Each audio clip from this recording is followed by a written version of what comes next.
My name is Mamdo. I have a master's degree in pediatric dentistry from the Eastman Dental Institute, University College London, which is a very well-renowned university in the country for teaching pediatric dentistry.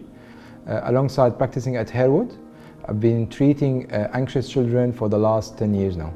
We have different types of dental sedation available for our patients, such as oral sedation, intravenous sedation, or inhalation sedation. Here at Harewood, for our children, we use inhalation sedation because it's the most common, the safest, and the most predictable type of sedation for children. Normally, children who have dental sedation will explain their feeling that they are feeling a bit sometimes floaty. Sometimes they will feel that they're a bit giggly, and also sometimes they will say that they have some tinglings in their fingers and the toes. But throughout the procedures, the children will stay conscious. They will communicate with the dentist and the parents. So it's different from general anesthetic.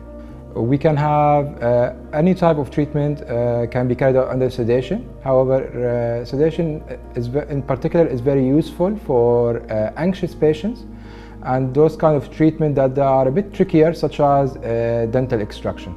Nitrous oxide is the gas we use for inhalation sedation, and it's normally it has an analgesic effect, and it also depresses the nervous system, and that will make the patient relax and allow us to do the treatment. When we see our children, we show them the inhalation sedation machine. We explain to them about the machine and how it works, and then there is a nose bubble. We put it in their noses. And then we normally switch the oxygen first, and then we start to introduce gradually the nitrous oxide gas. After completing the treatment, we will switch the nitrous oxide gas off, and we will keep the oxygen for 5 minutes. And following that, we will ask the child with the parent to go to another room to recover for 5 to 10 minutes, and then they're allowed to go home. For me, always taking my time with my children, explain to them the treatment that I'm going to do, show them what I'm going to do, that really help the patient and put them in ease and make them happy and looking forward to come to have the treatment next visit. Inhalation sedation is not that expensive, especially if you compare it to intravenous sedation or general anesthetic. Always, when the patient comes with their parent for a consultation visit, we will explain to them different type of options of treatment, and we'll give them the cost of each option. Inhalation sedation, it's a very safe type of sedation. There are very few contraindications for the use of inhalation sedation.